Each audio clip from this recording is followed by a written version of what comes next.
क्या आप जानते हैं कि जिन रफी साहब को पूरी इंडस्ट्री सुरों का बादशाह मानती थी, वो ही रफी साहब एक बार बुरी तरह से बेसुरे हो गए थे और उन्होंने उस बेसुरे सुर में भी जो गाया, वो आज भी हर शादी में बजाया जाता है। शायद उनकी जगह कोई और होता तो उसका करियर इस गलती से खत्म हो जाता, पर रफी साहब की ये गलती ने न सिर्फ गाने को अमर बना दिया, बल्कि उस गाने को उस मकाम पर पहुंचा दिया जहां हर पिता इस गाने से खुद को जोड़ता है। हर पिता को ये गाना तोड़ देता है और हर पिता ने इस गाने में अपने दर्द को ढूंढा है। शादी के खुशबरे मौके पर जब बेटी की विदाई होती है तो यूं तो सभी लोग रोते हैं, पर सबसे ज्यादा दर्द किसे होता है? पिता को। और रफी साहब के ये गाना इसी दर्द को आवाज देता है, जो पिता की पूरी जिंदगी के सबसे मुश्किल पल को दिखाता है। गाने के बीच में एक जगह रफी साहब की आवाज अचानक टूटती है। वो सुर से हल्का सा भटकते हैं, मगर क्या आपने कभी सोचा है कि जिस इंसान ने 25,000 से ज्यादा गाने गाए, वो रिकॉर्डिंग के वक्त अपना बैलेंस कैसे खो बैठा?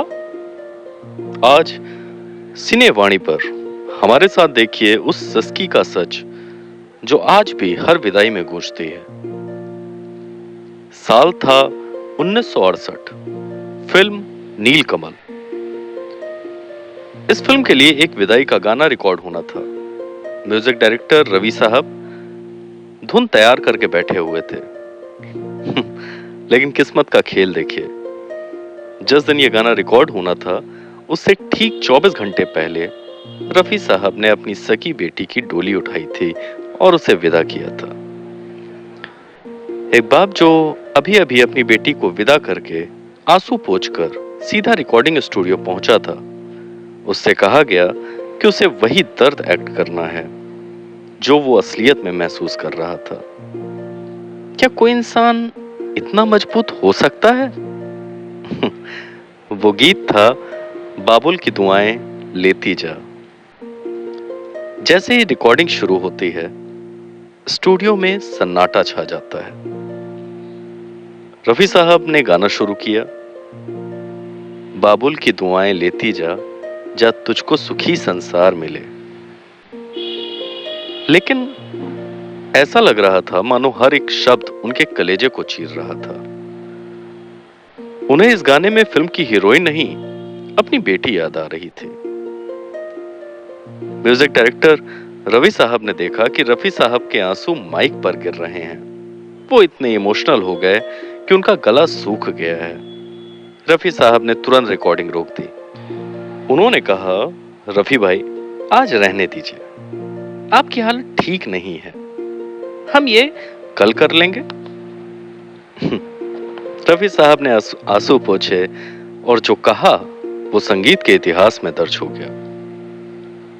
उन्होंने कहा, रवि, जो दर्द आज मेरे सीने में है, मेरे गले से निकल रहा है, वो कल नहीं होगा, और अगर ये दर्द चला गया तो ये गाना कभी मुकम्मल नहीं हो पाएगा। उन्होंने रोते हुए ही पूरा गाना गाया और वही सिसकी, वही टूटा हुआ सुर इस गाने की पहचान बन गया। रवि साहब ने उस गलती को ठीक नहीं किया क्योंकि वो गलती नहीं थी। वो जानते थे कि वो गलती एक बाप की रूह है, एक बाप की आत्मा है। आज 50 साल के बाद भी हर विदाई इस गाने के बिना अधूरी है। जब हम ये गाना सुनते हैं तो सिर्फ एक मेलोडी, एक म्यूजिक, एक रिदम नहीं सुनते, एक महान गायक के अपने बच्चे के लिए बहाए गए असली आंसुओं को सुनते हैं। अब आप बताइए, क्या आपको कभी इस गाने को सुनकर रोना नहीं आया?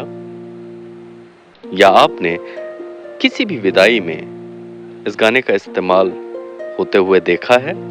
तो कमेंट करके जरूर बताइएगा। और अगर आपने वो दर्द महसूस किया है तो भी कमेंट में जरूर बताएं। और बेटी की विदाई के ऊपर अगर इससे ज्यादा दर्दनाक और रियलिस्टिक गीत यदि आपने सुना है तो उस गीत के बारे में भी कमेंट में जरूर बताएं। और ऐसे ही सुनी अनसुनी कहानियों के लिए हमारे चैनल सिनेवाणी को सब्सक्राइब करें।